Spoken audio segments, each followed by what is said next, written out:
Muchísimas gracias. Muy buenos días a todos y todas. Sector interreligioso Centinelas por la dignificación del Estado y parte del movimiento Gerardi. Neri Rodenas es además, en la actualidad, secretario ejecutivo de la Comunidad de Práctica Caminando hacia la Paz. También Carlos Sarti Castañeda, él es antropólogo guatemalteco, tiene muchísima experiencia en prospectiva política, también en diálogo público, en facilitación de procesos de acercamiento y negociación entre actores. Es investigador y analista sobre relaciones Estado-sociedad, democracia y procesos electorales. Ha sido consultor nacional e internacional en numerosos escenarios y desde hace 2 décadas se desempeña como director ejecutivo de la Fundación ProPaz. A Carlos, Neri y a Mayra, pues de nuevo la bienvenida y también muy bienvenidos y bienvenidas a ustedes que nos acompañan en esta mañana. Pues este es un foro, entonces yo voy a permitirme hacer algunas preguntas para los panelistas. Vamos a comenzar con Neri y luego pues le vamos a dar la palabra a Carlos y a Mayra para que ahonden sobre la primera pregunta que básicamente redunda en analizar el contexto actual de Guatemala, y por contexto actual lo referimos en particular a este escenario que hemos estado viviendo con mayor intensidad desde junio de 2023, cuando se dio la primera vuelta electoral, aunque como sabemos, pues ya venía desde antes, ¿verdad? Desde muchos meses antes, ciertas acciones, ciertos rasgos que nos podían permitir colegir que este proceso electoral iba a ser diferente en alguna medida que los procesos electorales anteriores que se habían venido viviendo en el país desde que se dio la transición hacia la democracia. Este escenario, ¿verdad? Este escenario ha sido caracterizado por fuertes convulsiones, intentos, ¿verdad?, de golpe de Estado, retrocesos democráticos, pero a la par con una significativa participación ciudadana, en particular de líderes y lideresas de los pueblos originarios y de personas jóvenes que permitieron que finalmente el presidente electo Bernardo Arévalo y la vicepresidenta Karin Herrera asumieran recientemente la conducción del Poder Ejecutivo de nuestro país el 14 de enero. Este contexto, que de alguna manera es de corta duración, los lentes de construcción de paz nos permiten verlo como proceso, es decir, no como un corte en el tiempo, sino con raíces, con vasos comunicantes que profundamente en el pasado, en el proceso de paz, entre otros, en las violencias que ha vivido nuestro país, pero que también se proyectan hacia el futuro. Entonces, los lentes de construcción de paz nos proveen esa mirada. Y desde esa perspectiva, ¿verdad? Yo le pregunto a Neri, ¿cómo lees tú los acontecimientos que hemos vivido en el país? ¿Cuál es la lectura que podemos dar en torno al cambio de gobierno y el proceso de consolidación de paz en Guatemala? Muchas gracias, Isabel. Muy buenos días a todos, a todas, a quienes pues están interesados en conocer la situación, la realidad cercana de Guatemala. Agradezco también a Inspire por este espacio y esta oportunidad de poder compartir y poder reflexionar sobre todo en esta situación política. Ya tú lo has dicho, has dado una muy buena introducción. Guatemala vivió un proceso electoral en el año 2023 que estuvo muy parecido, diría yo, a una novela negra, porque habían desde, digamos, aquellas personas que, a mi criterio, se oponían a un proceso democrático de transición, ¿verdad? Los villanos, diríamos, y también aquellas personas que, en alguna forma, principalmente me refiero a la ciudadanía, que estaba en esa lucha porque se respetara la democracia, pero sobre todo que se respetara la voluntad popular expresada en las urnas. En este proceso electoral, para sorpresa de muchos, pues quien pasa a segunda vuelta es el ahora presidente Bernardo Arévalo. Digamos que los escenarios que habían previsto aquellos sectores que han mantenido, digamos, ocupado el poder o secuestrado el Estado. No se esperaban este tipo de resultados y por lo tanto desde un primer momento vinieron acciones, digamos, utilizando la ley, algunos recursos que se interpusieron para evitar que Bernardo Arévalo pasara a segunda vuelta. Estos recursos no prosperaron, pues salió la segunda, digamos, el segundo plan, el plan B diría, y que es el accionar del Ministerio Público para realizar acciones aparentemente ilegales, pero legales, pero realmente de fondo tenían mucha ilegalidad, ya que pues arrojaban competencia, solicitaron a jueces de instancia penal la anulación o la suspensión por lo menos del partido político Movimiento Semilla, a la cual pertenece o pertenecía el presidente Bernardo Arévalo, y desde ahí evitar la asunción a los puestos a los cuales habían sido electos. Fue una situación en la cual podríamos considerar que en dos bandos estaban estos partidos políticos que habían ya detentado el poder y que tenían cooptado totalmente al Estado de Guatemala en todas sus instancias. Guatemala es un país republicano y por lo tanto hay tres poderes: el ejecutivo, el judicial y el legislativo, y diversas instancias que deberían de tener y permitir un equilibrio democrático en nuestro país, entre los cuales también se encuentra la Corte de Constitucionalidad, la Oficina del Procurador de los Derechos Humanos, la propia Universidad de San Carlos de Guatemala, en las cuales todos tienen una injerencia bastante fuerte en la situación social y política de nuestro país. Este pulso, digamos que por otro lado se podría decir que se encontraba la ciudadanía, principalmente como un ejemplo histórico, a mi criterio, fue la participación de las comunidades rurales del interior de Guatemala, Sololá, 48 cantones en Totonicapán, Alta Verapaz, los sectores urbanos en Guatemala que tuvieron un bloqueo, digamos, durante algunas semanas como una forma de protesta por ese riesgo que se corría frente al debilitamiento de la democracia, y algunos sectores jugaron un papel bastante preponderante, pues cuando hubieron intentos de desalojo que también se realizaban dentro de un marco ilegal, porque se pretendía disminuir un derecho constitucional como la libre manifestación pacífica y sin armas, contenida en la Constitución Política de la República de Guatemala, con fuerza. Eso le ha costado también, por ejemplo, al anterior ministro de Gobernación, eh, que pues, simple y sencillamente no quiso generar pues, esas acciones de violencia, un proceso judicial y una persecución penal en su contra. Ahora, digamos que en enero pues fue una recta final, podríamos decir, en donde también además de la ciudadanía hubo digamos, un interés de la comunidad internacional, donde Estados Unidos, Unión Europea, la Organización de Estados Americanos y otros países latinoamericanos apostaban a la democracia y fueron apoyando esa transición de cambio lo podemos decir, pues ejercer cierta presión para que Guatemala pudiera mantenerse dentro de la democracia. Y esa presión se manifestaba a través de sanciones en contra de algunas personas que son catalogadas como corruptas y oponerse a ese proceso. Digamos que el panorama en Guatemala fue bastante fuerte porque, digamos que en cuestiones de política, las cosas cambian de un momento a otro y se centró toda la atención, digamos, en el 14 de enero en el papel que debía de jugar el Congreso de la República, y aquellos partidos políticos que sabíamos nosotros querían todavía realizar acciones para impedir esa juramentación, que a mi criterio también es más que todo un acto protocolario, porque al haber ya una decisión popular respaldada por el Tribunal Supremo Electoral, quien había acreditado suficientemente a las personas que habían sido electas, entre las cuales se encontraban el presidente y la vicepresidenta, los alcaldes y los miembros del Congreso de la República, no tenían más pues que hacer ese cambio. Si no se daba un cambio a una situación protocolaria, yo creo que eso ya pues correspondía únicamente a asumir el poder como tal y cual, y si había algún tipo de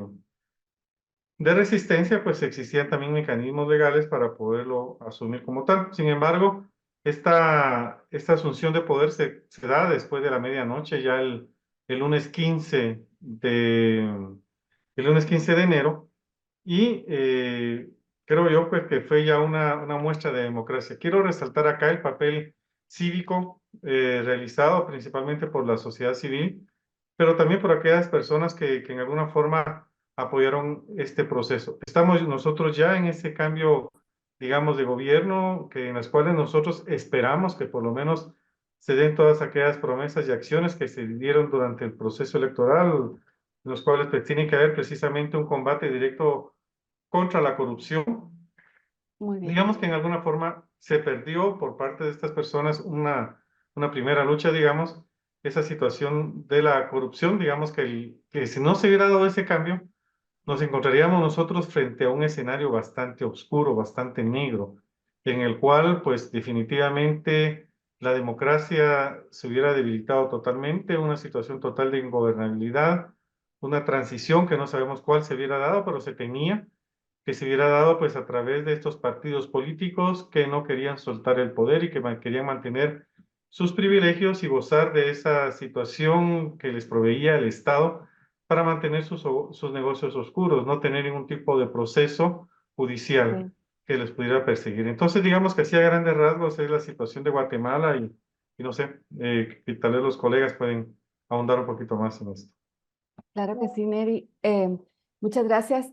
Carlos, Neri nos acaba de hacer un panorama más detallado de los acontecimientos recientes y pues con todo eso en mente, más tus análisis y yo conozco pues la trayectoria que has tenido tú al frente de la Fundación Propaz para insistir sobre la importancia de los acuerdos de paz y el proceso de paz, digamos, ¿qué futuro le ves al proceso de paz en esos lentes, tomando en consideración pues esto que Neri nos ha contado de las luchas y tensiones en torno a resguardar la democracia en Guatemala?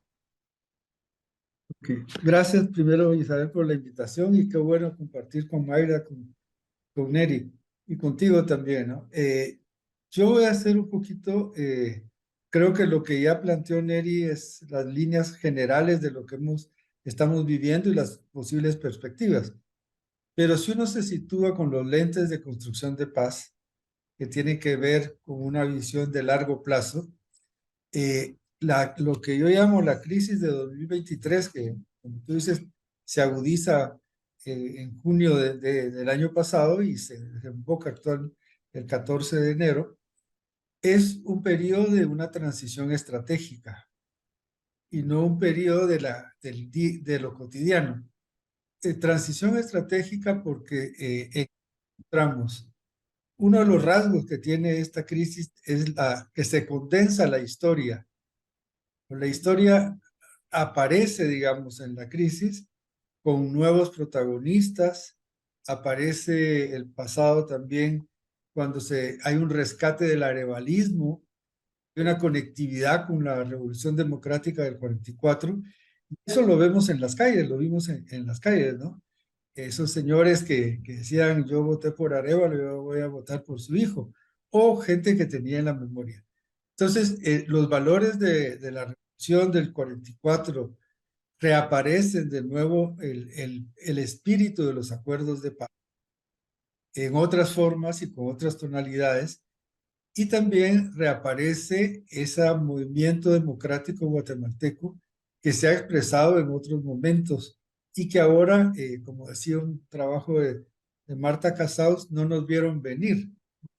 Es decir, emerge un movimiento ciudadano, pero lo más importante, y ya lo señalaba Neri, es la emergencia de los pueblos indígenas como un sujeto político nacional.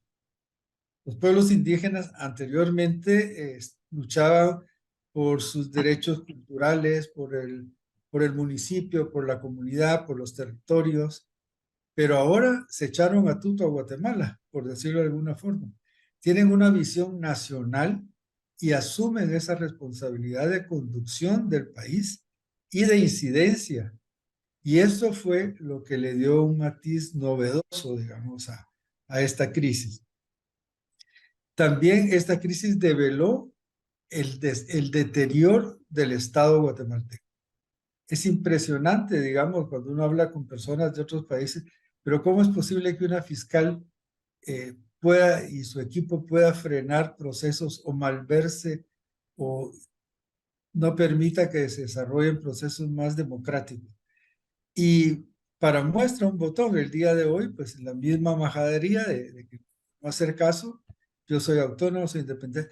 Entonces, esas autonomías es lo que nos hace ver que la situación política es profundamente, la crisis es profunda, es una crisis que de los fundamentos del Estado, digamos, que están en crisis, y que por supuesto el nuevo gobierno tiene dos grandes tareas: la lucha contra la corrupción, que es una de sus metas, pero la otra es la recomposición del Estado, volverlo a legitimar y volver a que la población tenga confianza en la conducción del gobierno.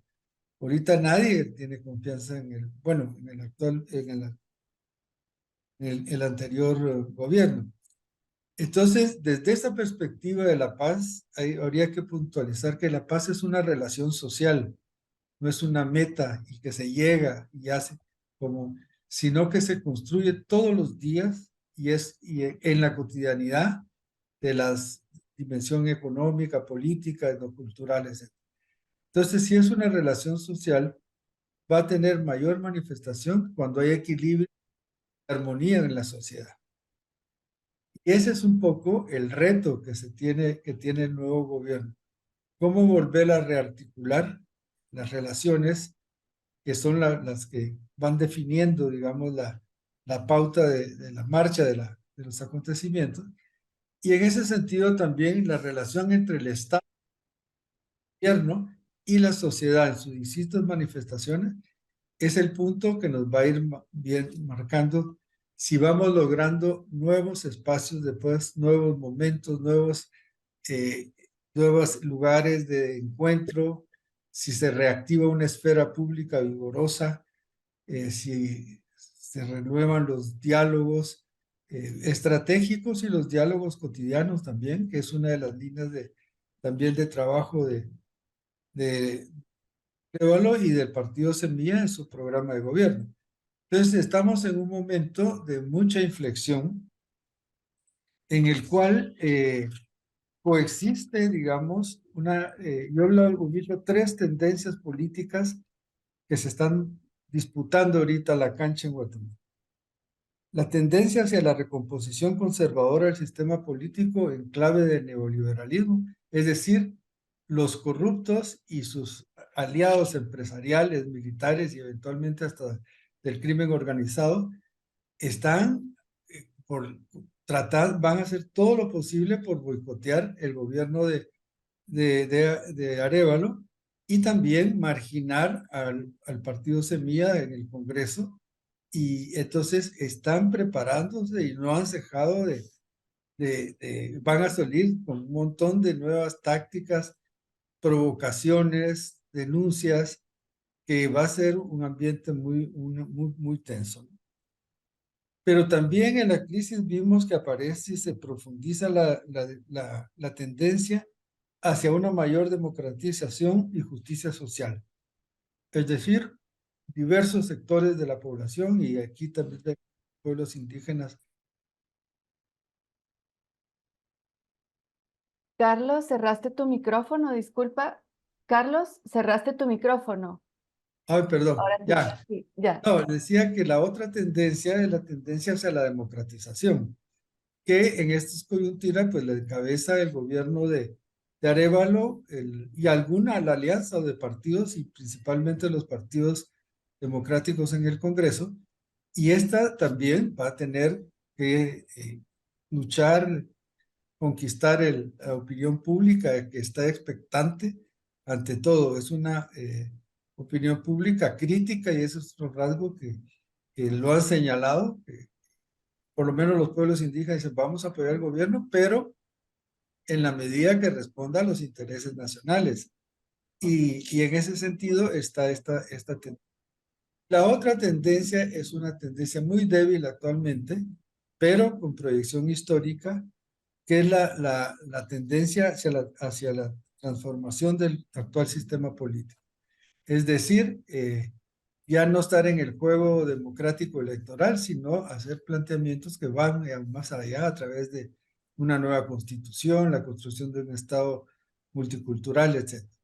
Entonces, vamos a ver cómo estas tres tendencias se van combinando. No, las fronteras son fluidas y ahí también pesa mucho el apoyo de la cooperación internacional hacia el gobierno de Arévalo, que fue una defensa muy fuerte y también un compromiso de generar condiciones, apoyar procesos, tanto de sociedad civil, pueblos indígenas y otros colectivos, como al interior de políticas del gobierno que vayan en la línea de la...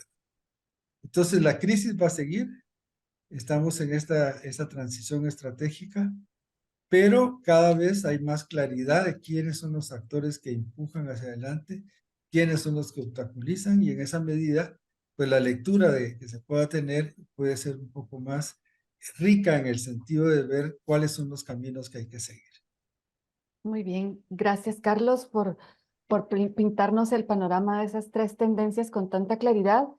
Y ahora pasamos a Mayra. Mayra, bienvenida. Les decía a quienes ingresaron un poquito tarde a este espacio que Mayra es periodista y ella pues nos acompaña, ella pertenece al sector interreligioso Centinelas. Mayra, nos gustaría pues, ¿cuál es tu lectura desde la perspectiva de tu participación en Centinelas y en otros espacios que han venido favoreciendo las luchas democráticas del pueblo de Guatemala?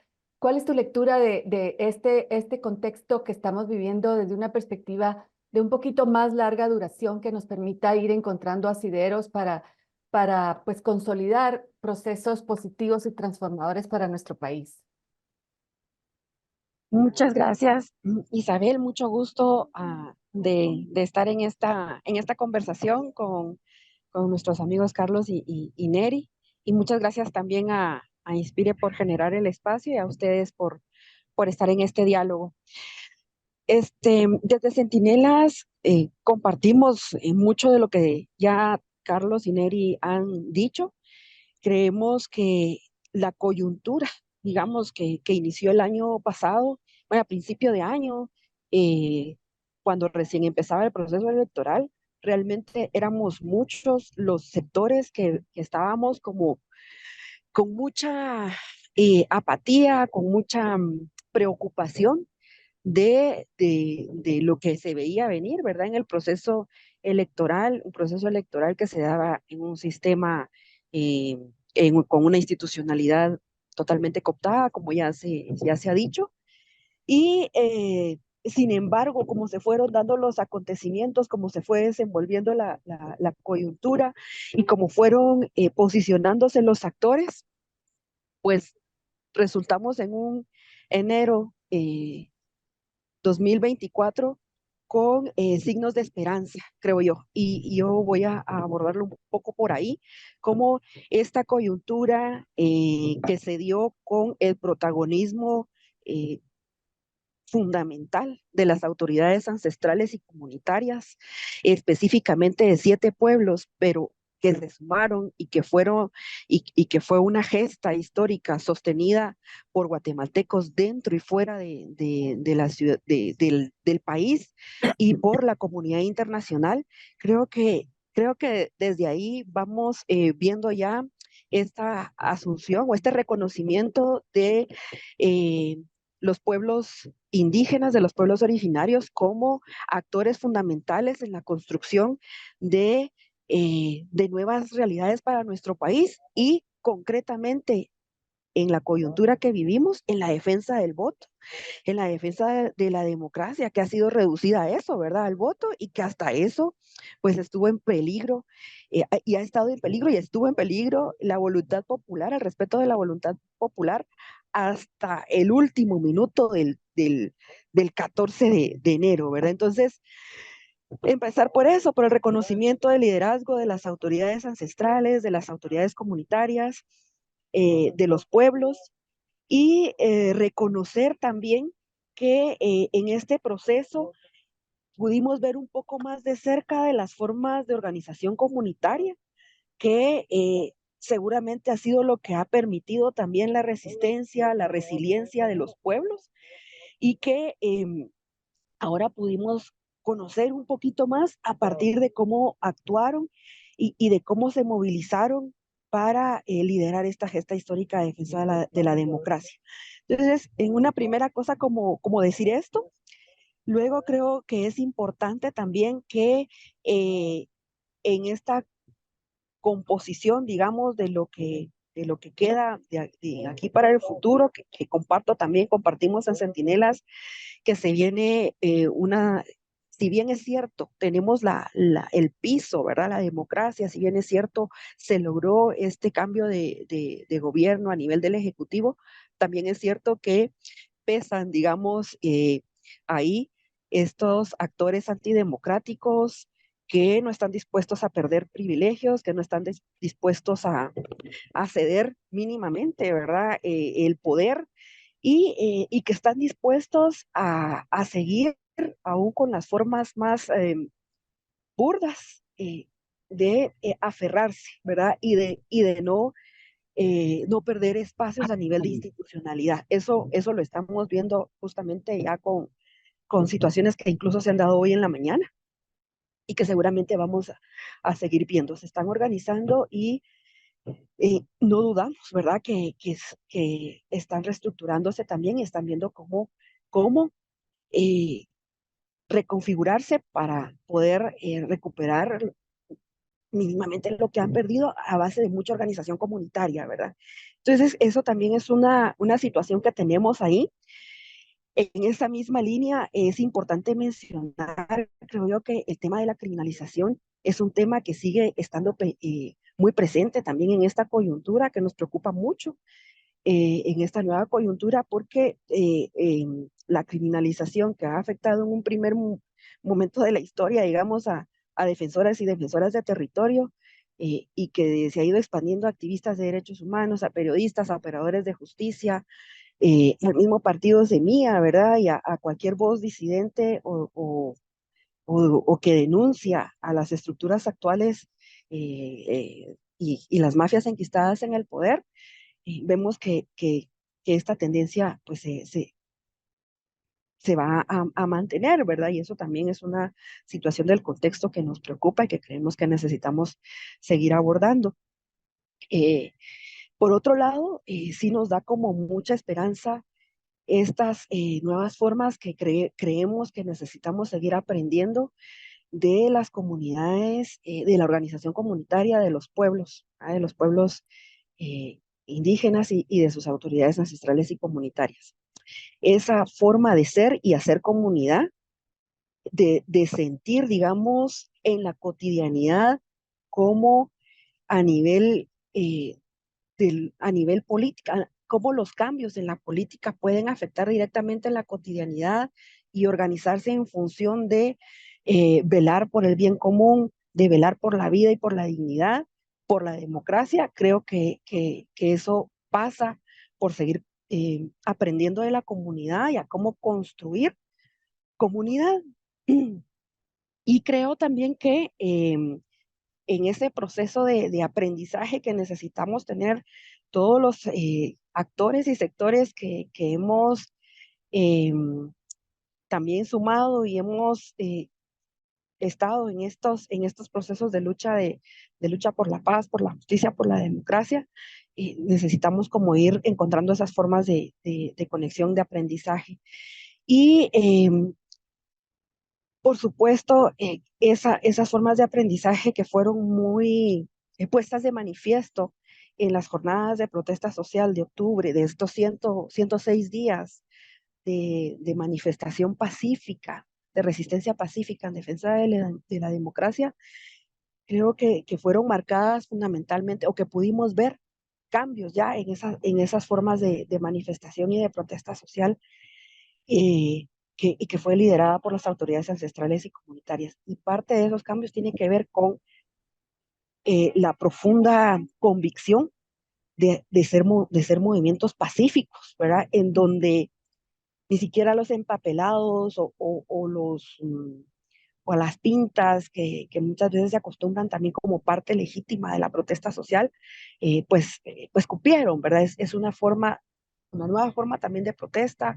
A las bubucelas que estábamos acostumbrados en las plazas, digamos, en los centros urbanos, eso también cambió la bubucela por el discurso, un discurso con contenido político, un discurso, una plataforma en donde podía servirse el micrófono para para las autoridades o para las personas que estaban en manifestación para expresar, para hacer escuchar su voz.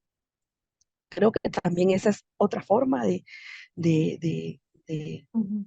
de, de manifestar, ¿verdad? Que también hubo cambios en esta jornada de 106 días.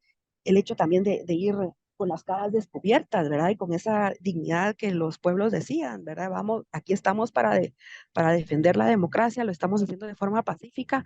Y esa capacidad de diálogo también de las autoridades y de poder eh, gestionar también en los momentos, cuando en algunos momentos hubo cierta preocupación también, ¿verdad?, sobre situaciones que pudieran derivarse en violencia, esa capacidad también de diálogo, de mediar conflicto, creo que también esa es otra gran enseñanza que necesitamos seguir profundizando. Y por supuesto, esa legitimidad, ¿verdad?, que movió y la bandera de la defensa de la democracia, que implicó también la movilización de distintos sectores y nos demostró que todas y todos podíamos aportar de distintas formas, ¿verdad? Y entonces, por ejemplo, en el punto de resistencia que se estableció en Gerona frente al Ministerio Público, pero también lo vimos en distintos puntos de resistencia, es que la protesta incluyó también arte, ¿verdad? Música, además del discurso político, incluyó gestos públicos de oración, ¿verdad? Desde la fe también esa expresión manifiesta, presente en los pueblos, también ahí en los puntos de resistencia pacífica, una fe profunda, ¿verdad? De los pueblos, Ujú. de la población presente ahí, la solidaridad, el hecho de que muchas y muchos guatemaltecos se acercaran a dejar lo que tenían, víveres, a dejar un plato de comida o a voluntariarse para preparar un plato de comida, para preparar y servir café, agua, para estas comunidades que se movieron y que se estuvieron y se plantaron frente, por ejemplo, frente al Ministerio Público por más de 3 meses, 24 horas, 7 días a la semana, también movió esas otras formas de manifestarse. Entonces, esto también de aprender que en estas jornadas de defensa de la democracia, de construir esto que queremos como país y que tenemos pendiente, hay muchas formas de poderlo hacer y yo rescato eso Ok. de esta coyuntura, de la coyuntura más reciente que vivimos y creo que tenemos por ahí muchos aprendizajes, sobre todo en términos de organización, de articulación, que van a ser necesarios para enfrentar lo que se viene también en esta nueva oportunidad Te estamos perdiendo un poco, Mayra. que se abre, mencionar, ¿verdad? Muchas gracias. Gracias, Mayra. Gracias, Mayra. Te perdimos un poco al final, pero creo que ya ibas a terminar tu primera intervención. Eh, Antes de pasarle el micrófono de nuevo a Neri, les invito a que puedan poner sus preguntas y si la dirigen a alguno de nuestros expositores en particular, mucho que mejor, para luego pues tener un espacio de intercambio con ellos y con Mayra. También para quienes nos están viendo a través de Facebook, pueden ustedes colocar su pregunta en el chat del Facebook que estaremos tomando nota para hacerles llegar estas preguntas y reflexiones a los expositores. Bueno, Neri, Mayra nos habló de la situación de las defensoras y defensores de derechos humanos. Sabemos que tenemos una crisis en ese nivel, no de ahora, sino desde hace ya varios años en los territorios, sobre todo las y los defensores de la tierra y el territorio, han sufrido no solamente violaciones a los derechos humanos, sino que también se les ha negado el acceso a la justicia, bueno, que también constituye una violación al derecho humano a la justicia, pero en general su situación se ha ido precarizando y pues al parecer se abre un nuevo gobierno, ¿verdad? Con una nueva posición frente a este tema. ¿Cómo lees tú, digamos, las oportunidades que hay para el cambio a ese nivel con el gobierno actual? Muchas gracias, Isabel. Pues creo que hay mucha esperanza. Los pueblos en el área rural, pues, son pueblos que han tenido, digamos, ausencia del Estado. Es un poco decir que el Estado no se ha hecho presente, no ha llevado salud, no ha llevado educación. Son sectores que son excluidos. Creo que tiene cargado también alguna forma de racismo, ¿verdad? Porque se ven como ciudadanos de segunda categoría por los gobernantes, por las diversas instituciones del pueblo de Guatemala.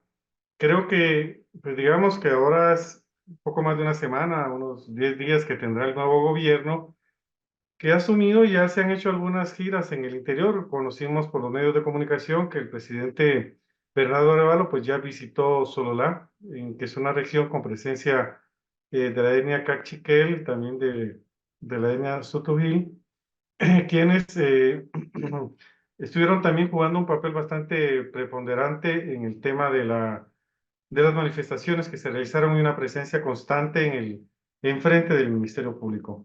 Y hemos nosotros lamentado que el tema de la criminalización del liderazgo se ha dado a bastantes niveles y el tema de las comunidades rurales no ha sido la excepción. La persecución en contra de operadores de justicia, es decir, jueces, fiscales, abogados que estuvieron involucrados en la lucha contra la corrupción en el periodo de la vigencia de la Comisión Internacional contra la Impunidad en Guatemala, fue bastante notorio, ha sido bastante notorio bajo el mandato de la fiscal general Consuelo Porras.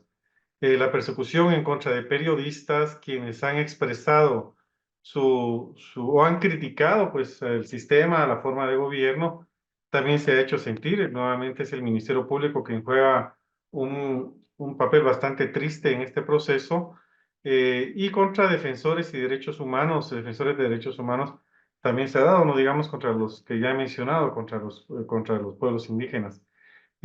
80 o más personas se han salido de Guatemala, o sea, se ha estado viviendo el exilio durante el último periodo de gobierno.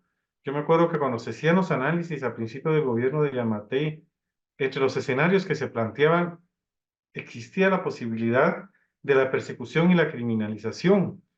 Y yo, pues, honestamente, en ese momento dije, bueno, no creo que Guatemala vaya a vivir nuevamente ese horror que se vivió durante el conflicto armado interno, durante muchos cuadros políticos, estudiantes y sectores sociales tuvieron que salir de Guatemala. Sin embargo, estaba muy equivocado. Esta situación se repitió durante los últimos 4 años y se repitió en una forma, pues, bastante clara por su papel social, judicial que tuvieron muchos y de denuncia que tuvieron muchos. Y digamos que los que no pudieron exiliarse, aquellas personas que mantuvieron todavía la esperanza que en Guatemala se podía confiar en la justicia, están en prisión. El papel de José Rubén Zamora, presidente del periódico, un periódico bastante crítico para el gobierno de Amatei, ya tiene más de un año de estar guardando prisión en una forma bastante injusta. Diversos comunicadores, como los que el mismo presidente los calificó como el combo, eh, porque decía estos hasta vienen en combo, donde está Marvin del Cid ay, se me olvidó el nombre del otro muchacho, Donald, creo que es, que también han estado sufriendo mucha Quiroga. persecución y han estado saliendo. eh, Entonces, digamos que la situación fue bastante penosa para muchas familias, porque fueron muchas familias las que se han encontrado dañadas. Ahora, esperamos pues de que pues, esa situación de persecución y criminalización cese. Sin embargo, ya lo mencionó Carlos, las fuerzas conservadoras se están reagrupando. Obviamente, ellos perdieron este momento, pero no van a querer perder su papel histórico que han jugado dentro del proceso guatemalteco, ¿verdad? En la cual pues ellos han mantenido y mantienen todavía cooptado a mayor parte de las instancias del Estado, ¿verdad? Pero esperamos nosotros de que tampoco nosotros vamos a perder la esperanza. Creo de que el gobierno de Bernardo Arévalo pues genera precisamente esa esperanza, y no porque nosotros tengamos ninguna participación, sino que simple y sencillamente creemos de que es un presidente que no ha estado vinculados a estos sectores de corrupción. Posiblemente durante su periodo nos vayamos a decepcionar de algunas decisiones o políticas que vayan a asumir, pero igual la esperanza todavía la mantenemos nosotros. Esperamos pues de que realmente se pueda haber algún tipo de modificación legal en la cual pues el papel que ha venido jugando el Ministerio Público pueda ser en alguna forma pues ya controlado, ¿verdad? Esperamos nosotros de que si no se hace esa modificación legal, al finalizar el periodo, las acciones dentro del Ministerio Público puedan cambiar, y si hay responsabilidades que deducir de aquellos funcionarios que han cometido ilegalidades, puedan también ser perseguidos y se les pueda deducir ese tipo de responsabilidades. Esos abusos de poder que se observaron, que se han estado observando, en la cual pues incluso muchas personas que yo conocí, por simples declaraciones de prensa que dieron, han tenido que abandonar Guatemala. Pues esperamos nosotros que realmente cesen. Algunas personas que estuvieron defendiendo a abogados que están siendo procesados han tenido que salir. Una esperanza que por lo menos tuvimos al final, creo que fue a principio de este año, no fue a principio de este año, fue la liberación de Virginia La Parra, que ella fue vinculada en el papel que jugó la FESI y el Ministerio Público en su momento de perseguir a la criminalidad. Pues finalmente pues sale en libertad, pero sin embargo hay varios procesos que están pendientes en su contra. Algunas personas me han dicho, no, ya van a empezar a regresar a aquellas personas que están exiliadas. Pues yo creo que no va a ser tan fácil la situación, porque recordemos que muchos de ellos tienen diversas denuncias que están todavía vigentes, órdenes de captura que están vigentes. Entonces no va a cambiar las cosas de la noche a la mañana. O sea, si ellos vuelven, es muy probable que quieran ejecutar esas órdenes de captura. Primero se tendrían que, digamos, revertir las acciones que se han hecho, como acciones de sobreseimiento, o que el Ministerio Público pues pida o desista de las acciones que están realizando, para que estas personas no vayan a ser capturadas, ¿verdad? Entonces creo que para que las personas puedan volver, sí tendremos que esperar algunos años más, hasta que las cosas jurídicas, judiciales, tengan que cambiar formalmente. Y también, pues hay algunos que están guardando prisión, que también esperamos que pronto puedan avanzar los procesos y se puedan determinar por un órgano jurisdiccional pues realmente imparcial y libre, decidir sobre la situación en que están viviendo. Porque realmente hay mucha desconfianza con la Administración de Justicia. Hemos visto nosotros cómo toman decisiones de, por ejemplo, haberle negado la libertad tanto tiempo a Virginia La Parra. Ella pues fue una persona que dentro de sus funciones promueve una denuncia en contra de una persona que estaba realizando acciones o denegando información, y sin embargo, pues esta persona se atreve a denunciarla. Nunca creímos de que esa denuncia fuera a prosperar, porque era su obligación de Virginia promover una persecución penal contra esta persona, pero sin embargo nos sorprendimos cuando fue capturada, pero y más nos sorprendimos cuando le denegaron la libertad, y muchas veces el juez decía de que había mucha intromisión, que se habían dado declaraciones a los medios de comunicación, argumentaciones totalmente ridículas. Entonces, digamos que lamentamos el papel que han jugado muchos jueces y magistrados en el proceso de administración.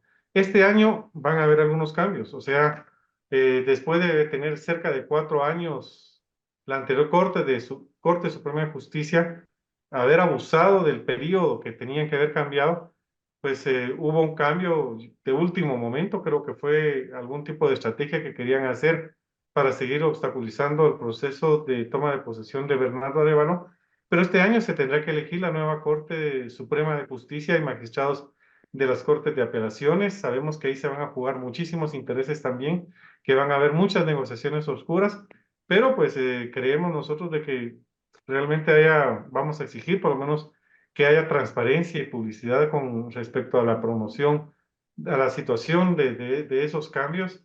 Pues la fiscal general todavía le quedan creo que 3 años para seguir. Si no hay ningún cambio de ley, pues teníamos que esperar esos 3 años para que haya realmente ese cambio. Creemos que también es criticable la función que ha tenido el Procurador de Derechos Humanos, porque ha estado ausente en muchas acciones en las cuales nosotros esperábamos que pudiera accionar y reaccionar frente a las graves violaciones a derechos humanos que se estaban cometiendo y no. Lo vimos tímidamente y tibiamente frente a las acciones que estaban sucediendo en el Ministerio Público al convocar a una situación de diálogo, pues, pero que parecía más bien que era convencer a las personas para que pudieran abandonar ese sector. No digamos el papel que ha jugado también el rector de la Universidad de San Carlos de Guatemala, que es la universidad autónoma, la universidad pública, pero que también su proceso de asunción a ese puesto también fue criticado de generar en alguna forma fraude y acciones también oscuras que le permitieron. Alguien podría decir, bueno, que tanta función podrá tener un rector de una universidad. En Guatemala tiene bastante posibilidad de poder influir. Solo recordemos que la propia Universidad de San Carlos de Guatemala nombra a un magistrado, es el Consejo Superior Universitario, pero sí tienen esa influencia de nombrar magistrados ante la Corte de Constitucionalidad, que es al final, digamos, la última instancia que defiende todos los aspectos en materia constitucional, pero que todos sabemos que al final todos los procesos van a llegar ahí. Otros puestos que integran la Corte de Constitucionalidad son nombrados por el presidente de la República, por el Congreso de la República, por el Colegio de Abogados, Ya. ¿verdad? Y entonces, pues es por lo tanto un órgano en el cual también se toman muchas decisiones y recientemente tomaron también muchas decisiones políticas, más allá de que sean judiciales. Resolvieron en alguna forma, pues que pudiera asumir Bernardo Arévalo, pero no le quitaron el poder al Ministerio Público de seguir realizando investigaciones que pudieran generar algún tipo de debilitamiento democrático. Es como nada más como para poner un ejemplo de lo que sucede, de lo que sucedió en ese momento. Por lo tanto, yo creo que sí tenemos que estar todavía preparados porque se van a reagrupar, van a tratar de continuar realizando acciones. Esperamos que no sean acciones que vayan a atentar contra también buscar generar un cambio en el Ejecutivo, ¿verdad? Las posibilidades de que puedan realizar algún tipo de golpe, como ha sucedido, lo hemos visto en otros países latinoamericanos, por ejemplo en el Perú, en donde el presidente, pues luego de unas acciones que realiza, lo vemos ahí, pues en un proceso que se le está persiguiendo y es una situación real porque estas acciones van a tratar de realizar. Creemos nosotros de que esperamos de que el gobierno pueda fortalecerse democráticamente y que pueda también realizar todas aquellas acciones que había denunciado en su momento. Creemos nosotros de que esta criminalización que se ha hecho contra tantos sectores en nuestro país puedan finalmente cesar, por lo menos yo creo que van a tener una pérdida de fuerza.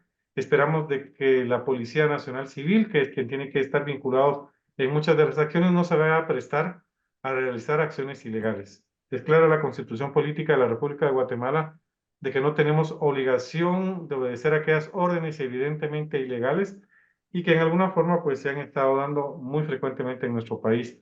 Esperamos realmente que el Ministerio de Gobernación, el Ministerio del Interior, pueda fortalecer la fuerza pública y realmente pueda también estar en ese proceso de depuración de sus unidades. El que el Congreso de la República también, por lo menos hay una junta directiva de que tiene cierta confianza después de que se trataron bueno, de que un amparo, pues, determinó que la junta directiva que había sido electa el 14 de enero, pues no tuviera más funciones y que se repitiera la elección. Sube una nueva junta directiva que esperamos también juega un papel histórico en nuestro país. Gracias, Neri.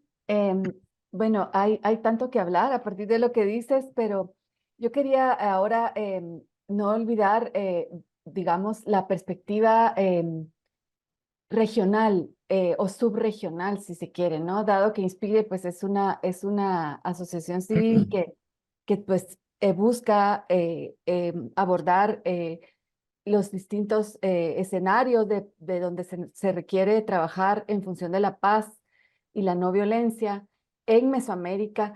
Creo que sería importante, pues Neri nos plantea todo el panorama de no solamente desde la perspectiva del Poder Ejecutivo, sino también todas las implicaciones que tiene el Congreso, el Poder Judicial, y estos procesos, ¿no? Que él pensaba que se habían acabado, pero que no, que hay vasos comunicantes hacia el pasado con respecto, por ejemplo, a la persecución de periodistas molestos, de defensoras y defensores de derechos humanos molestos para el sistema, etcétera. Entonces, desde una perspectiva que combine, digamos, lo que estamos viviendo en Guatemala, Carlos, pero también con tu conocimiento de México, de El Salvador, Honduras, Nicaragua, digamos, estas relaciones que se tejen entre países, ¿cómo, qué aporta Guatemala a esos procesos, pero también cómo esos procesos que se están viviendo en otros países están influyendo en lo que estamos viviendo en este país? Ok, gracias. Bueno, en primer lugar me disculpo porque aparezco en tonos morados y no sé cómo componerlo, pero eh, así que disculpe. Bueno, yo siento que Centroamérica hoy está más desunida que nunca. Yo recuerdo los procesos de integración fuertes que habían en Centroamérica en los años 80, 70, 80, en que todo el mundo se conocía a nivel regional. Los empresarios hacían sus reuniones, las organizaciones campesinas, las universidades. Entonces, había todo un despertar, digamos, de la conciencia centroamericana de que no en alguna medida, somos una región con muchos vasos comunicantes, pero siento que a raíz de la instauración, digamos, de los regímenes neoliberales, esta articulación se perdió y se predominó el nacionalismo en cada uno de los países. A eso que, digamos, es esa pérdida de los vínculos, hay que sumar que ahorita los 5 países centroamericanos tienen regímenes políticos diversos, diferentes. Es como que no hay química total entre algunos, sino más es una química formal.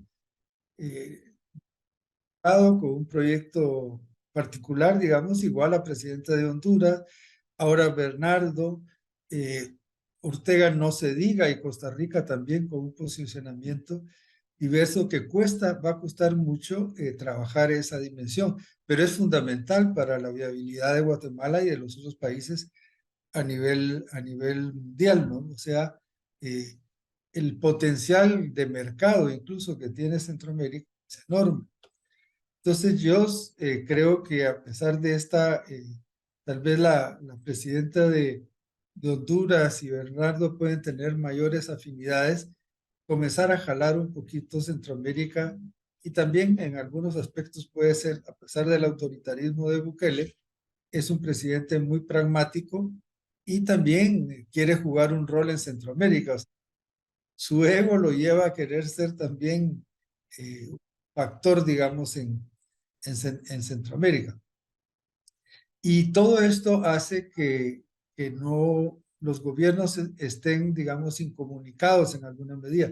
Tal vez estoy exagerando hasta donde yo conozco, pero el mismo hecho bueno, también a nivel de América Latina, estamos viendo, digamos, esa tendencia al autoritarismo triunfando, ¿no? O por lo menos en el caso, digamos, de Milei es la última muestra, pero también Noboa en Ecuador va en esa línea, eventualmente Paraguay también, entonces, vis a vis el replanteamiento a nivel regional de los progresismos que se conoce como los regímenes progresistas. ahí estaría Petro, el de Chile, López Obrador, otros de los países que sí están viendo, digamos, una perspectiva regional con autonomía y no una perspectiva regional reactiva o supeditada a los intereses de las grandes potencias internacionales. Entonces, en ese sentido, Centroamérica también es un campo de batalla, de influencia de los grandes países. Digamos, Estados Unidos no va a permitir que China se siga expandiendo, a pesar de que ha crecido en lo económico y también en relaciones internacionales con Centroamérica. Guatemala es el único país que mantiene relaciones con Taiwán, y eso también va a ser uno de los casos test que va a tener que enfrentar en algún momento el gobierno de Bernardo Arévalo, cómo se va a comportar. Entonces también estamos viviendo como una recomposición de la derecha latinoamericana y mundial incluso. O sea, los europeos progresistas y democráticos están profundamente preocupados por el curso que pueda tomar la política europea con respecto al interior de los países y con respecto a la vigencia de la Unión Europea como tal. Pero como todo es blanco y negro, no es absoluto, pues también siempre en estos procesos existe el yin y el yang, y también el equilibrio. Se combate una tendencia de derecha, podemos decir, hay una contraparte de izquierda que crece y al revés. Entonces, Centroamérica yo creo que ahorita está en un paz como región, salvo algunos organismos formales de integración como SIECA, SICA, pero que no tienen el peso que tuvieron anteriormente. Incluso Vinicio Cerezo, que dirigió SICA durante 4 meses, pues hizo avanzar algunas cuestiones, pero cuando sale Vinicio se pelean los países de Centroamérica le correspondía a Nicaragua por orden, pero los otros países se opusieron. Entonces, eso hace que también en la medida que está dividida América, pues sean también más manipulables eventualmente. Pero indudablemente, yo creo que algunos amigos y colegas, hay una expectativa muy grande en el gobierno de Arévalo de que pueda generar incluso algunas sinergias y dinámicas por su forma de ser y el conocimiento que tiene también de las relaciones internacionales, puede ser un factor de articulación o de algunas propuestas desde Guatemala, no del tipo de Esquipulas, pues, pero un poquito menos grandes o ambiciosas, pero que sí en estos 4 años también la dimensión centroamericana salga con nuevos planteamientos, porque ahorita la única preocupación que tienen todos los países es la migración. Ujú. Entonces, ahí sí hay algunos puntos de contacto, pero es cómo la paramos, ¿no? Cómo la generamos, digamos, un espacio de desarrollo que permitan que las personas no se vayan a Estados Unidos o México. Entonces, la migración es un dolor que tienen los países, pero muchas veces lo han hecho por la contención, digamos, por la vía de la fuerza y no por la vía de la generación de condiciones o la comprensión o la sensibilidad que hay que tener para el abordaje de estos temas. Ujú. Síntesis, yo creo que espero que en Centroamérica surjan nuevas alianzas, nuevas potencialidades, pero por el momento no la veo clara. Ujú. Muy bien, gracias, Carlos. Pues creo que tus reflexiones nos dejan food for thought, ¿verdad? Comida para pensar, alimento para seguir reflexionando sobre estos procesos. Em, Hay varias preguntas en el chat, ¿verdad? Por cuestiones de tiempo vamos a empezar a leer las preguntas, pero quisiera comenzar por Mayra, ¿verdad? Porque pues para darle oportunidad a Mayra que intervenga una segunda vez, pero también porque hay dos preguntas que creo me parece que ella está en muy buena posición para contestar. Una pregunta, más bien una pregunta se refiere a cómo manifestarse sin violencia, ¿verdad? Si los gobiernos estigmatizan a los manifestantes, si la fuerza pública infiltra las protestas y se judicializa a los líderes y las lideresas. Creo que tú has abordado ya un poco de esto, ¿verdad? Reflejando, Mayra, todas las diferentes formas muy creativas y novedosas en alguna manera y profundamente no violentas que utilizó el pueblo de Guatemala para detener el retroceso democrático y luchar porque el presidente Arévalo finalmente asumiera la presidencia. Y como dicen algunos líderes, no por el partido Semilla en sí, sino por la democracia. Entonces, en ese marco, Mayra, ¿qué ideas tienes tú al respecto de cómo, ¿verdad? ¿Cómo se puede seguir trabajando, seguir involucrándose pacíficamente, aun cuando los gobiernos estigmaticen a manifestantes, infiltren y sojuzguen a los líderes y lideresas?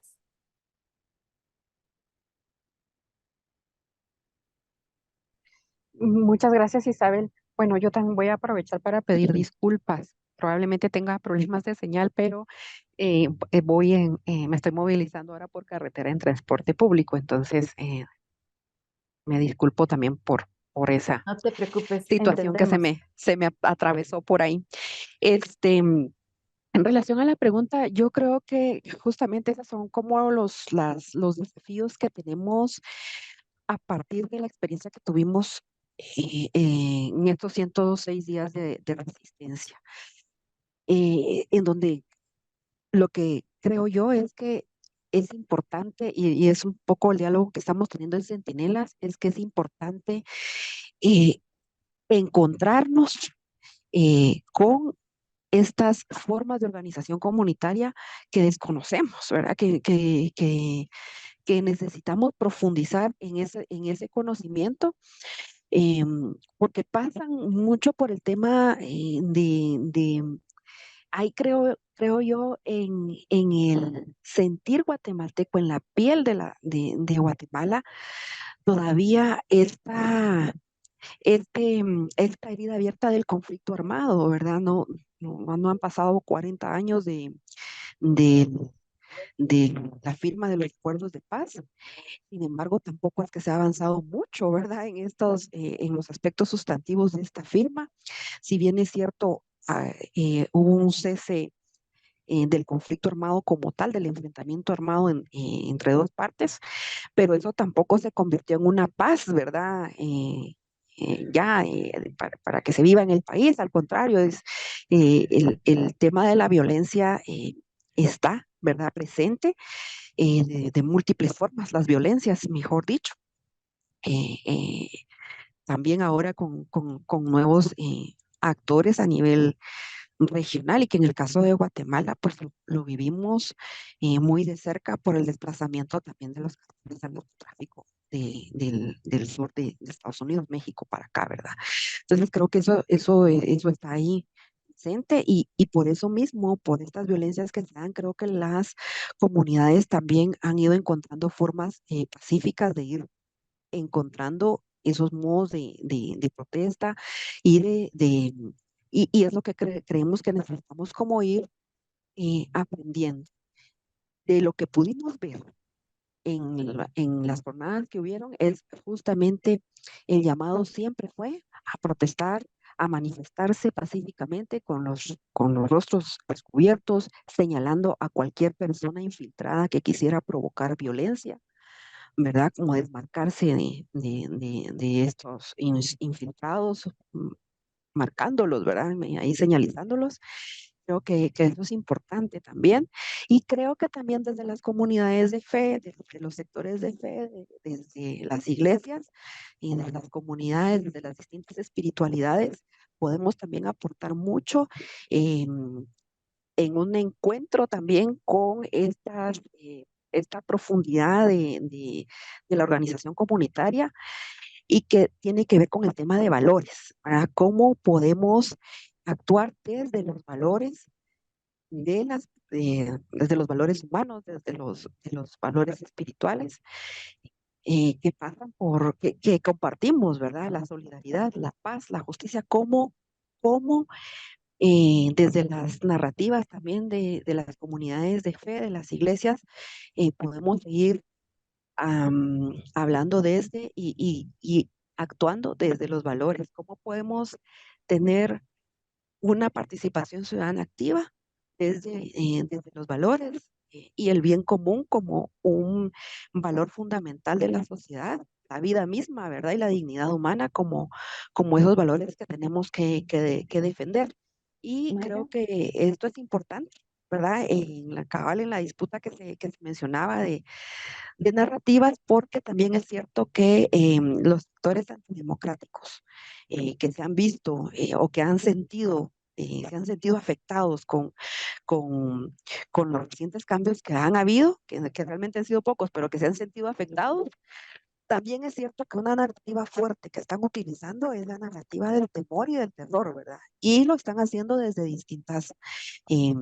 las distintas palestras que tienen, incluida la religiosa, ¿verdad? Entonces, creemos que frente a esas narrativas de temor, de intimidación, de terror, es importante seguir construyendo narrativas que nos lleven a no perder la esperanza, a seguir buscando formas de resistencia pacífica y creo que por ahí es como la cancha de acción, de actuación de comunidades de fe y también de esta fe que es manifiesta y que está presente en, en, en la sociedad guatemalteca, ¿verdad? Guatemala es pues, un país profundamente eh, eh, espiritual, ¿verdad? Y aunque la mayoría es cristiana, pues hay presentes distintas espiritualidades. Entonces, que si bien es cierto, pueden contribuir de distintas maneras, también o no, ¿verdad? A la construcción de la democracia. Creo que de hecho el mandato del que partimos en Centinelas es a poder generar estos espacios de diálogo, de comunidad, para poder aportar, ¿verdad? En estos contextos. Em, yo creo que por ahí un poco lo que podría aportar. Gracias, eh, gracias, Mayra. Em, Tú has hablado ya de una Gracias, pregunta que, Isabel. per- gracias a ti, Mayra. Has hablado de una pregunta, creo yo, abordado una pregunta que también está en el chat referida al hecho de que las movilizaciones mostraran una ciudadanía informada políticamente, ¿verdad? Y qué oportunidades se ven de posicionar narrativas democráticas, ¿verdad? Has hablado de los valores, has hablado de la importancia que tienen las espiritualidades en este posicionamiento de los valores. ¿Se te ocurre alguna otra cuestión adicional que permita, pensando en el futuro, ¿verdad? Dado que estos cambios que queremos ver en nuestro país no serán fáciles ni serán de la noche a la mañana. ¿Se te ocurre alguna otra, además de la espiritualidad, verdad? Algo que nos permita capitalizar esa información que ahora tienen diferentes sectores, ¿verdad? Una ciudadanía más politizada en el mejor de los sentidos de la palabra, pero también que tú hablabas de que hemos visto nuevas formas de organización o hemos intentado eh, acoplarnos a esas nuevas formas de organización que vienen, por decirlo así, desde la Guatemala profunda. Eh, ¿Qué otras cosas se te ocurren que podríamos hacer para poder fomentar esa narrativa democrática y difundirla aún más?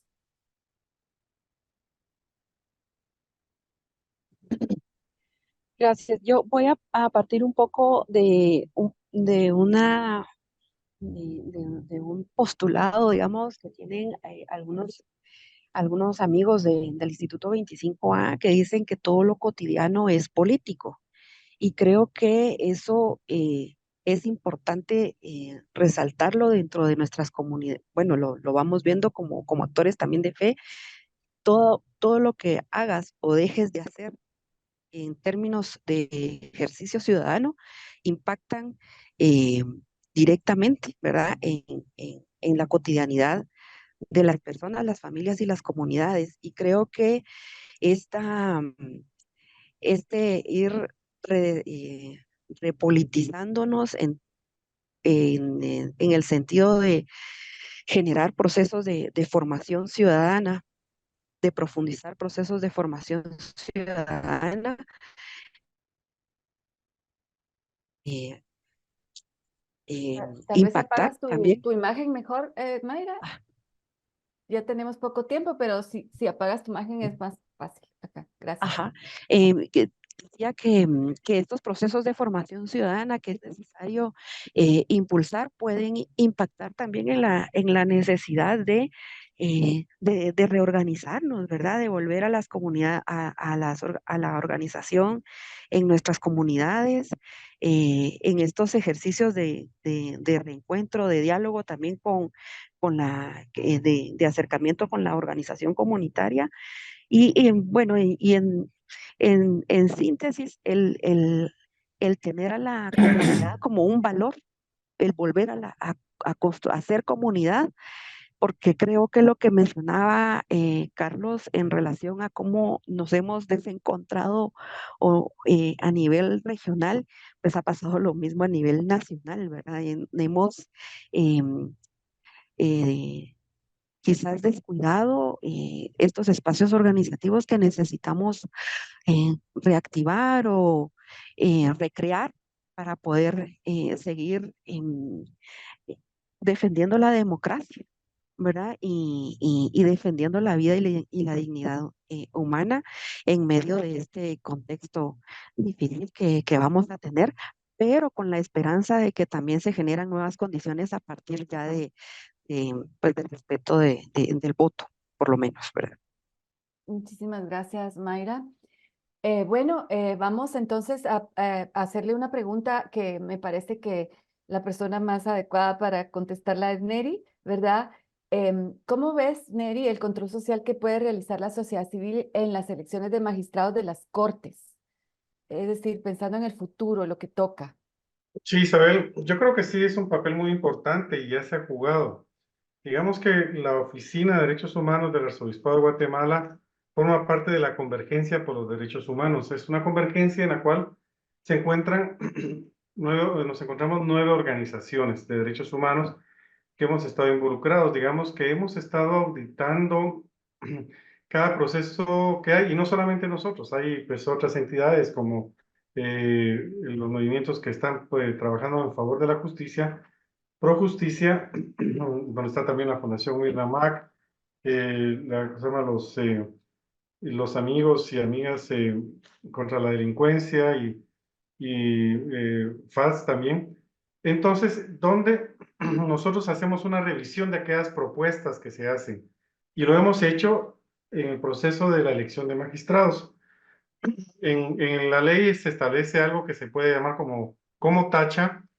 La tacha son aquellas objeciones que podemos tener nosotros, fundadas obviamente y comprobadas, sobre algunas acciones por las cuales el candidato puede ser no idóneo para ocupar determinado cargo.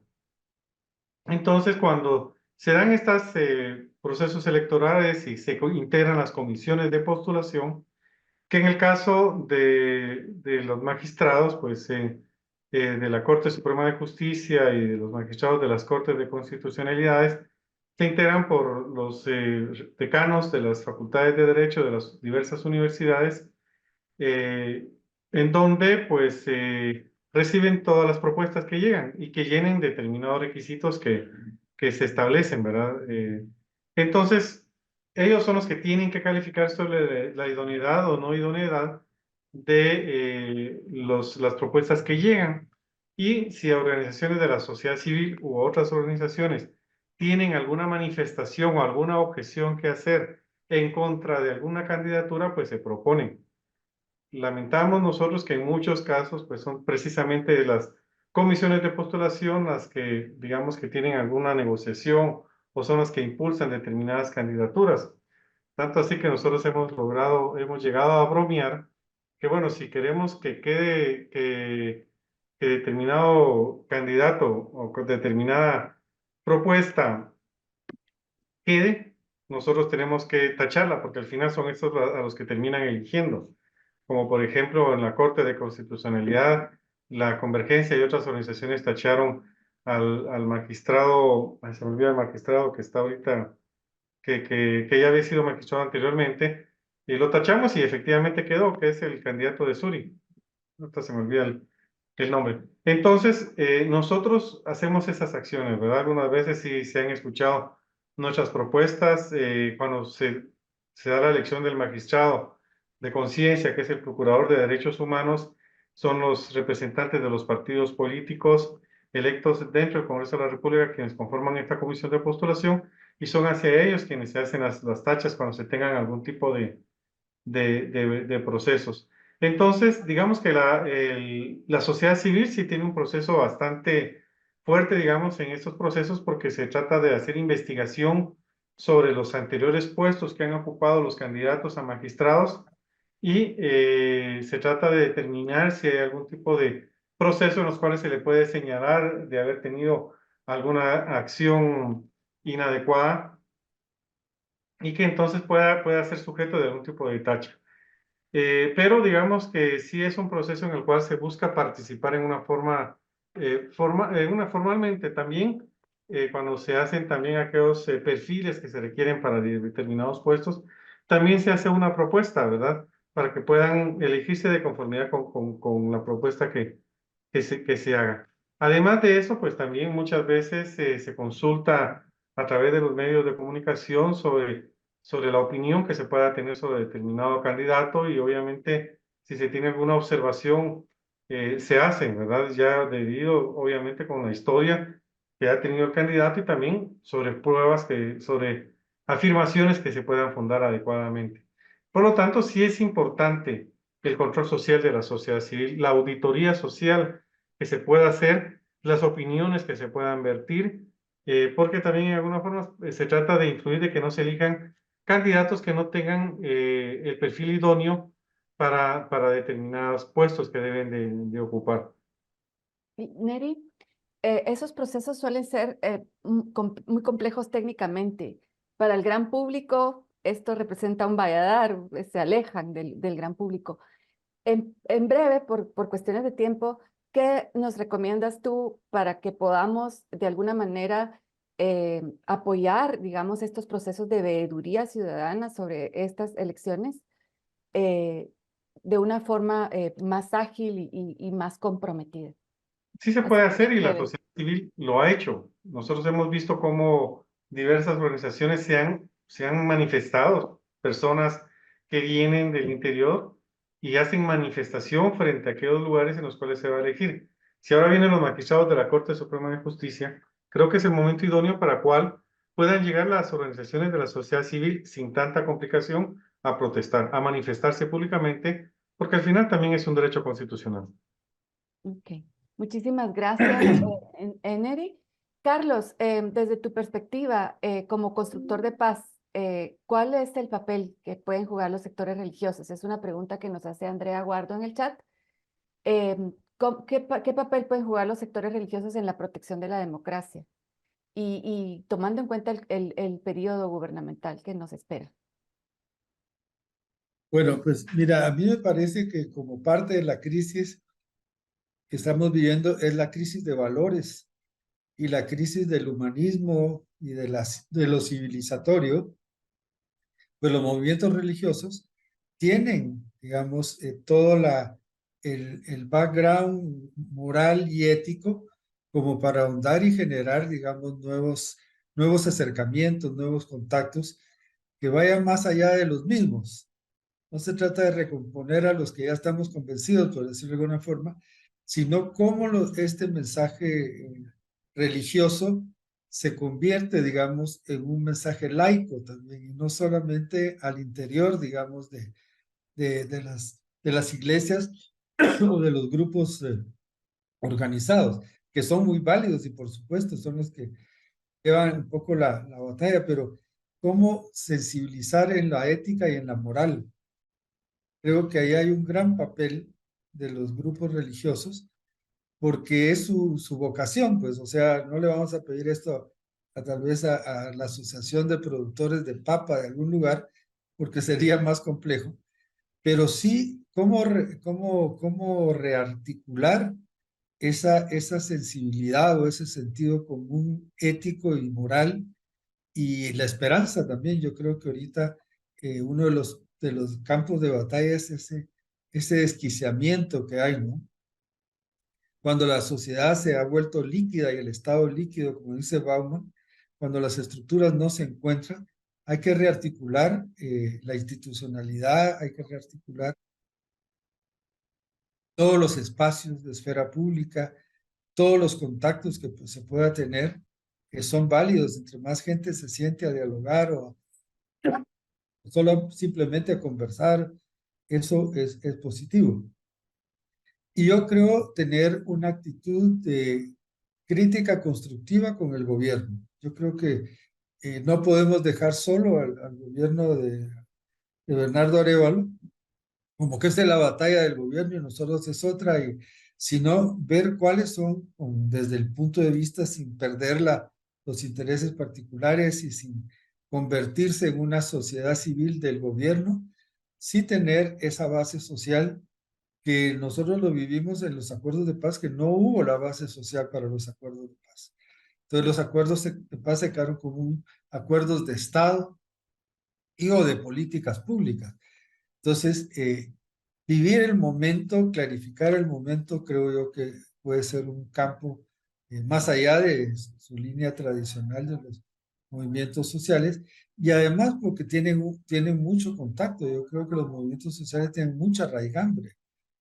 No son organizados a dedo, ni mucho menos, o por un interés coyuntural, sino que son movimientos que nacen, digamos, de convicciones más profundas. Entonces, y además, porque también tenemos que reconocer que hay sectores religiosos que están en contra de todo y están, digamos, al servicio de los intereses más conservadores. Y uno ve a cualquier tema polémico como la pena de muerte, el alineamiento es muy polarizado, ¿no? Es cómo ir rompiendo esas visiones que son buenos y malos, sino que ir viendo que hay que ir cediendo algunas cosas sin perder identidad y sin perder los objetivos trascendentales. Pero van a jugar, yo creo que van a jugar un papel muy. Bueno, muchísimas gracias.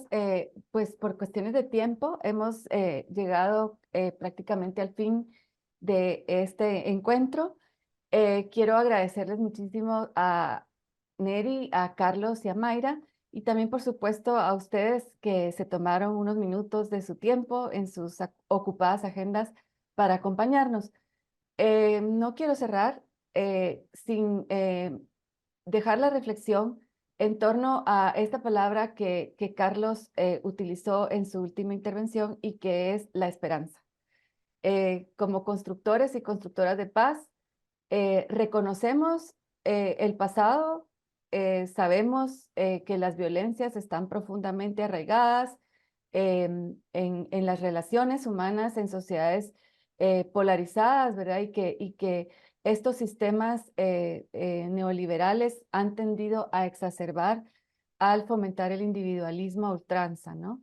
Entonces, el llamado, como decían, pues tanto Mayra como Neri y Carlos, es a encontrarnos, ¿verdad? A participar, a utilizar estas formas creativas pues yo me siento muy orgullosa de mi país por eso, ¿no? Que Guatemala está mostrando no solo a lo interno del país, sino también hacia otros países que sí es posible tener prácticas no violentas que contribuyen a equilibrar las fuerzas en determinados momentos específicos de las dinámicas sociopolíticas para poder inclinar la balanza hacia resultados más prometedores. Y como decía, resultados que de verdad pues puedan significar esperanza para el bienestar de las mayorías. Así es que pues con eso nos quedamos, ¿verdad? Con esa palabra. Creo que este llamado a encontrarnos, Carlos, a dialogar, a reconocernos desde nuestras identidades, aun cuando éstas sean diferentes, pero esto es sinónimo de riqueza, ¿no? Y pues de eso se trata la democracia. No hay paz, ¿verdad? Sin democracia y sin derechos humanos. Eso creo que la historia se ha encargado de evidenciarlo. Así es que desde esta perspectiva, fortalecer la democracia, fortalecer la participación ciudadana, fortalecer el diálogo y a partir de eso que nazca la esperanza y que siga caminando hacia un futuro más prometedor. Muchas gracias a Inspire por la Gracias. oportunidad y gracias a ustedes por la participación.